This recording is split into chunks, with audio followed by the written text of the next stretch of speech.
Howdy y'all, it's Reese, aka Bearman Prime on this March 29th. Welcome back to my Read the Bible in a Year series. Thank you again for joining me. Card in the top right hand corner for the rest of the playlist, and please hit that like button, that subscribe button, and that notification bell. Yesterday was a really exciting story. We saw the classic and epic story of David versus Goliath, how David, the newly anointed future king of Israel, the chosen one from God, the shepherd, defeated the champion of the Philistines, Goliath, with only a single stone. Now David, this young shepherd boy, is now a hero in the eyes of Israel. He's the young man who, with God's grace and power, killed the great Philistine champion. And now we're going to see how he continues on in that story, how this story continues for him, and how he becomes part of Saul's court. So let's go to 1 Samuel chapter 18 today, starting in verse 1. Saul decided to take David with him. He would not let David go back home to his father. After David finished talking with Saul, Jonathan developed a strong friendship with David. Jonathan loved David as much as himself, so they made a special agreement. Jonathan took off the coat he was wearing and gave it to David. In fact, Jonathan gave David his whole uniform, including his sword, his bow, and even his belt. Verse 5. David went to fight wherever Saul sent him. He was very successful, so Saul put him in charge of the soldiers.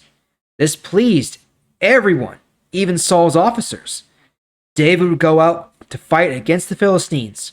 On the way home after the battles, women in every town in Israel would come out to meet him.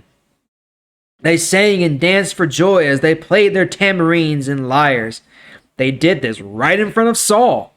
The women sang, "Saul has killed his thousands, but David has killed tens of thousands."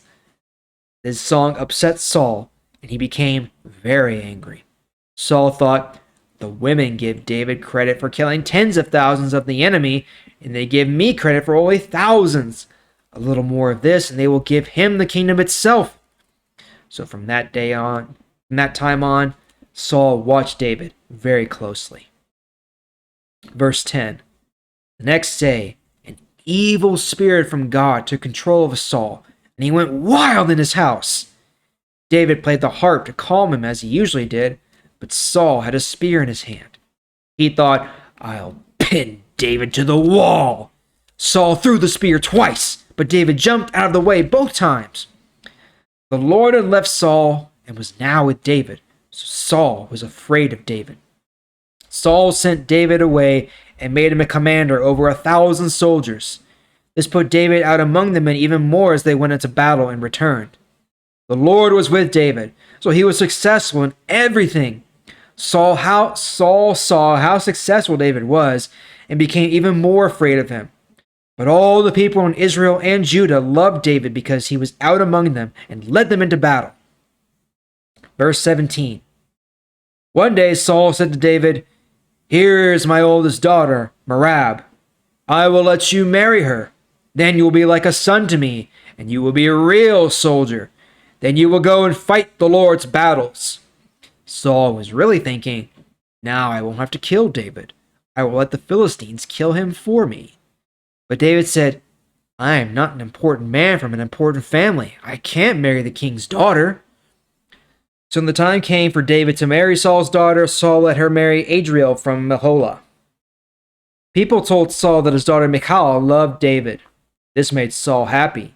He thought, I will use Michal to trap David. I will let Michal marry David, and then I will let the Philistines kill him. So Saul said to David a second time, "You can marry my daughter today." Saul commanded his officers to speak to David in private. He told them to say, "Look, the king likes you. His officers like you. You should marry his daughter." Saul's officers said these things to David, but David answered, "Do you think it is easy to become the king's son-in-law? I am just a poor, ordinary man." Saul's officers told Saul what David said. Saul told them, "Say this to David. David, the king doesn't want you to pay money for his daughter. He wants to get even with his enemy. So the price for marrying his daughter is 100 Philistine foreskins. That was Saul's secret plan. He thought the Philistines would kill David. Saul's officers told this to David. David was happy that he had a chance to become the king's son-in-law. So immediately he and his men went out to fight the Philistines. They killed 200 Philistines. David took these Philistine foreskins and gave them to Saul.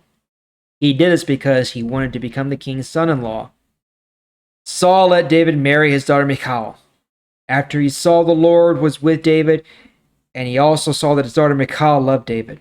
So Saul became even more afraid of David and was against him all that time. The Philistine commanders continued to go out and fight the Israelites, but David defeated them every time. He became famous as Saul's best officer. Well, there's a lot going on there. We covered a lot there, actually. So Saul has brought David into his court, into his fold. He's just a shepherd, but now he's just going out there. He's fighting. He's a soldier now. He's just going out there doing all these great things. He's fighting without any sort of real training at all. But he is just winning. He's claiming victory after victory after victory, becoming more famous and famous and famous. Everyone in Israel loves him. He's adored. Women love him. The men want to be like him. He's a hero. All because he has faith. He believes God. He's doing the Lord's work. It's not for himself, and it's not even for his people. It's for God. But Saul can't see that. The Lord has left Saul completely, because he's trying to use David to bring the people back to himself.